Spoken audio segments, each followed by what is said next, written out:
Halo semuanya, perkenalkan nama aku Nyimas Nizal Mumtaz. Aku dari batch 26 Ilmu Komunikasi London School of Public Relations. Di sini aku mau melakukan wawancara nih bersama Kak Najwa. Halo Kak. Halo, Gimana Kak kabarnya? alhamdulillah baik. Di sini aku mau kita ngobrol-ngobrol santai aja ya Kak. Boleh. Aku bakal tanya-tanya banyak seputar perkembangan sosial media pada stasiun televisi. Boleh.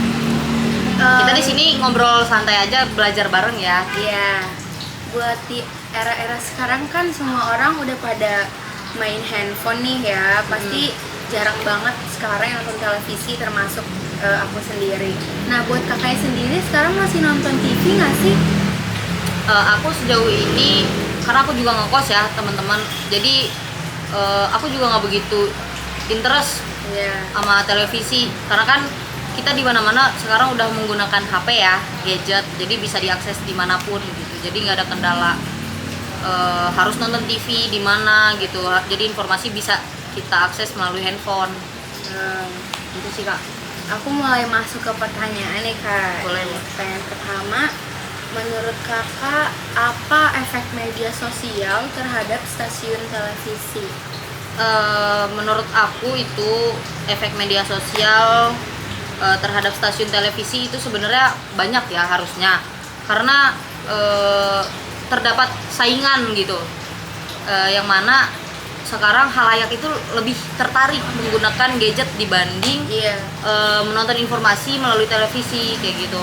Jadi itu harusnya tantangan bagi orang media yang di televisi untuk mengembangkan kembali program-programnya agar halayak itu banyak tertarik kembali. Tuh. Terus menurut kakak apa medsos itu dapat memperluas jangkauan program televisi? Sejauh ini menurut saya itu dapat, karena ya tadi jika program televisi ini dapat memberikan edukasi yang lebih pun informasi yang lebih bermanfaat, maka khalayak pun banyak akan menikmati program-program yang terdapat dalam televisi dibandingkan melalui media sosial. Akan tetapi untuk sekarang ini malah keterbalikan gitu. Halayak lebih cenderung menggunakan handphone dibandingkan menonton televisi kayak gitu, yang mana di dalam televisi ini juga banyak sih orang-orang tahu juga programnya itu menurut saya kurang berwawasan ya. Jadi hanya muter di situ-situ aja.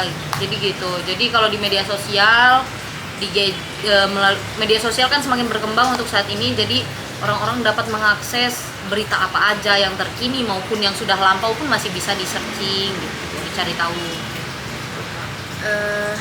Gimana menurut kakak tentang stasiun televisi yang memanfaatkan medsos untuk meningkatkan interaksi dengan penonton? Kalau itu menurut saya sih bagus, harusnya seperti itu ya, karena tentunya orang-orang yang di televisi juga butuh mengambil pasar kembali gitu melalui media sosial. Jadi taruhlah stasiun TV mana gitu yang sedang memasarkan produknya melalui media sosial, yang mana dia nggak akan menayangkan keseluruhan isi dari program televisi tersebut melalui sosial media, akan tetapi cuplikan-cuplikan kecil yang ditayangkan di media sosial itu agar orang-orang yang menonton melalui media sosial dapat tertarik menonton cuplikan full melalui televisi. Seperti itu sih, harusnya dia lebih bagus seperti itu karena memasarkan kembali programnya. Menurut kakak, apakah kakak melihat adanya perubahan dalam pendekatan iklan stasiun televisi akibat keberadaan media sosial? Kalau pendekatan iklan sejauh ini sih menurut saya itu kurang ya, karena iklan masih stuck di situ-situ aja. Kurang kalau menurut saya, harusnya televisi lebih berkembang terkait iklan yang dia pasarkan, sesuaikan dengan perkembangan zaman ini. Jadi jangan berpatokan dengan media sosial aja gitu. Jadi dia harus lebih kreatif gitu. Jadi orang-orang pun tertarik. Lebih baik lagi jika mereka mengambil beberapa talent yang lebih ini ya, yang lagi viral sekarang kan. Influencer baru ya. Bener, kayak misalnya Fuji atau siapa yang lainnya gitu kan. Mungkin bisa contoh satu itu ya yang Bunda Korla itu. Pasti kamu tahu tentang iklan mandiri ya. Itu bagus tuh. Harusnya lebih berkembang sih. Menurut kakak strategi apa yang diterapkan stasiun televisi agar tetap relevan nih di era perkembangan media sosial sekarang? Strategi yang digunakan itu ya stasiun TV harus melihat pasar yang sesuai gitu dengan khalayak gitu. Jadi televisi tuh nggak membahas tentang informasi yang itu aja gitu. Jadi dia harus ngasih program-program baru gitu. Misalnya dia bisa ngasih sejarah tentang edukasi, edukasi, hiburan. Intinya yang orang-orang sekarang belum mengetahui pun lebih baik. Stasiun televisi itu lebih kreatif daripada media sosial gitu. Jadi dia bisa mengembangkan terlebih dahulu dan akhirnya media sosial pun mengikuti perkembangan dari televisi itu kayak gitu. Jadi itu lebih bagus dan lebih meningkatkan program televisi gitu. Bagaimana tanggapan kakak terkait stasiun televisi yang sedang mengatasi tantangan akibat perubahan minat penonton yang disebabkan oleh perkembangan medsos? Kan di sekarang mungkin orang-orang udah pada nggak nonton TV ya. Nah itu gimana tuh biar kayak kita gini biar tertarik lagi buat nonton TV gitu. Nah itu tadi balik lagi ke pertanyaan yang sebelumnya. Ya gimana caranya program TV ini membuat program yang baru yang mana generasi sekarang itu mencintai program tersebut gitu. Sebenarnya nggak melulu untuk memasarkan kembali apa yang sudah ditayangkan melalui media sosial ya kayak. Justru itu membuat terkesan bosan kayak gitu, yang mana di handphone udah bisa diakses, ngapain nonton TV lagi kayak gitu. Jadi harusnya program TV itu harus lebih kreatif lagi. Entah dia mau menayangkan tentang outfit, dulu kan ada tuh tentang model kayak gitu dulu ada, terus games atau apa gitu itu sering dulu, tapi nggak tahu sekarang malah lebih cenderung membahas tentang hal-hal yang kurang bermakna ya. Iya, seperti saya melihat ada salah satu contoh berita seperti Raffi Ahmad yang kayak membeli gitu, mobil baru. Nah itu kan menurut saya itu sebenarnya dia sudah ditayangkan melalui media sosial. Untuk apa ditayangkan kembali melalui stasiun TV kayak gitu. Jadi kayak apa ya, boros gitu loh. Jadi dua kali nggak perlu gitu. Jadi nggak ada sesuatu hal yang baru ya.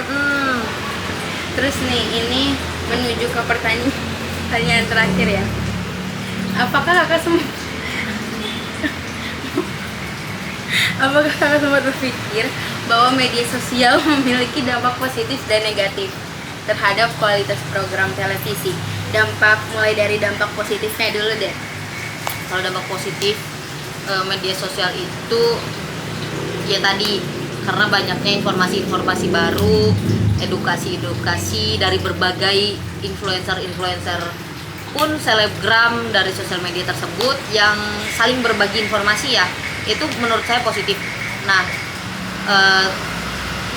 positif untuk televisi sih jatuhnya itu bukan positif sih, lebih ke berkurangnya penonton dari televisi.